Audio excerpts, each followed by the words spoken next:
Here's 1.5 explained. Passion. Said I had to clear up my head, but tonight I think I lost the plot instead. I said that I'd be straight up by 3. To the walls I know they listen to me. And she also says the teacher always calls it a shame. They say I don't have passion the same as I did a few years before. They don't see the light there anymore. I feel like with these lyrics, they kind of give us an understanding that Pink Panthers might be slowly losing her shit even more. And what I mean by that is, she said she was trying to clear her head, but then she lost the plot. She said, okay, I'm gonna clear by 3. I think the walls are talking to me. Like, those are 2 different switches, bro. And if it's 3 right now, she's probably losing her mind, being in a dark room, thinking that people are listening on to her, or maybe the walls literally are listening to her.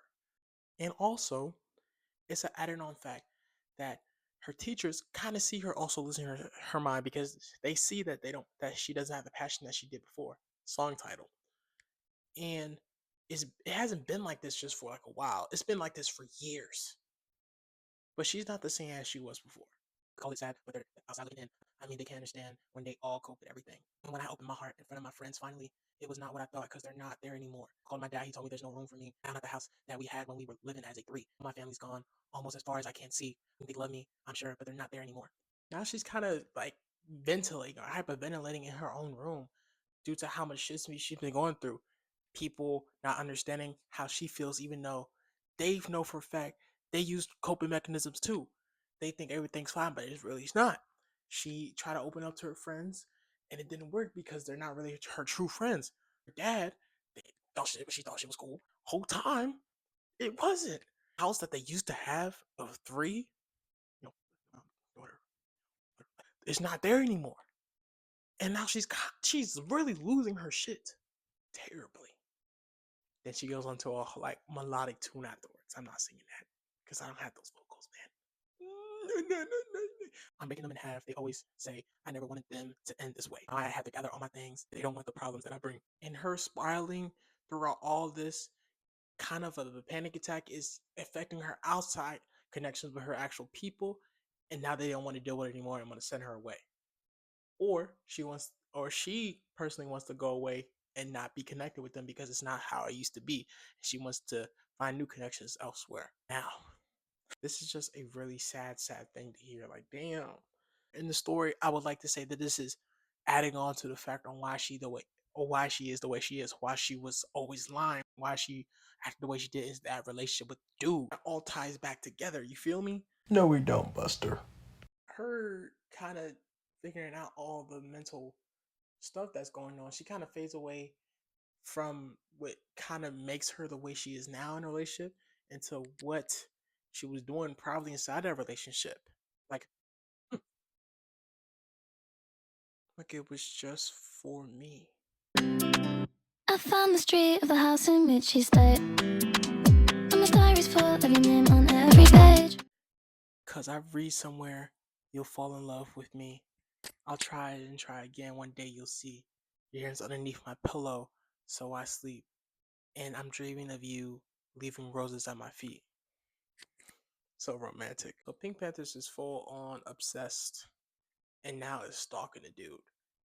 And it got so bad to the point where she has literally his hair underneath her pillow so she can actually sleep at night.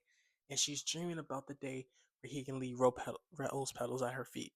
Maybe trying to like make a connection towards marriage with that. I don't know. But that's probably the case. Because, the only time I ever see rose petals is like when somebody's, you know, boyfriend, girlfriend, or that they're getting married. You know what I'm saying? And just wow, like crazy plot twist. I'm obsessed with you in a way I can't believe. You wipe your tears, do you wipe them just for me? Me. Do you wipe them just for me? Me. I'm bleeding on my knees. It's your touch that I need. And I think she's writing this all kind of in her notebook while she's doing all this. To kind of track down her thoughts and feelings because she can't really, I guess, talk to him. Because again, in the previous song, she stated that she can't really tell him how she truly feels, but she knows that she feels very deeply about him. And so, you know, she really is obsessed with him in a way that he really can't really know because she can't really express it. and she desperately needs him to the point where like she really craves his touch, like a sweet treat kind of. The overall point of when you wipe your tears, do you wipe them just for me? Him crying. I feel like she's selfishly putting herself in the reason why he's crying, which could be the case because of the breakup, but it could be because of other things too, like her herself, not just because they were not together, but maybe her as a person ruined him. Also, I was looking back at this and I realized maybe she's saying that DYP her just for me just because she knows that she's the problem and she likes the fact that she is. And maybe she's asking him that due to the factor of like oh my gosh, you're really wiping your tears for me? Like, wow, that's crazy. But that's just a theory. It's just a theory. Now, I'm not a fucking white knight here. I'm not trying to say, oh, she's the evil villain in this. No, we all make terrible mistakes in relationships. Sometimes we make bad, sometimes we make good. Sometimes we have the perfect partner, but it's not always the case. You know, I followed you today. I was in my car. I wanted to come see you from far. If you turned around and saw me, I would die. I pretend I was a person driving by. Wrote you a song. Do you want to hear it now? Don't bring your friends along to form a crowd. I need to prove I wrote it just for you. What's the need for them when it could just be us two? Her, so she was just driving around stalking the dude. He might have saw him. She said, "Oh no, shit, he saw me.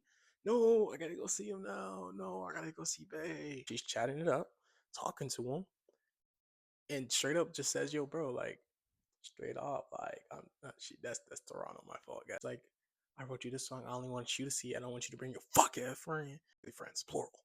And she don't want that because she wants to prove that it's just for him. And it can only just be them two because she's really obsessed and really stalkery and really loves the dude. In this song, it really shows how obsessive Pink Panther has become over her partner that she would say is her ex. She's stalking him, trying to find a way to talk to him and try to prove herself to him. And her attempts may be successful, probably a failure due to the fact that they probably won't lead them getting back together.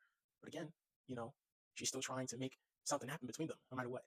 By stalking, getting, getting place to place in her car, seeing what he's been doing, seeing where he lives, and just it made him a whole song just to show him like, yeah, man, I still really do care. Like what's the word? What's the haps? What's your major? That's like the end of the video, bro. I'm done editing this, bro. It's 4 o'clock in the morning. I can't do this. But join me in part 2 when I finish up. To hell with it. See y'all soon. Sorry again for it to take so long. I love y'all, man. Please give me money.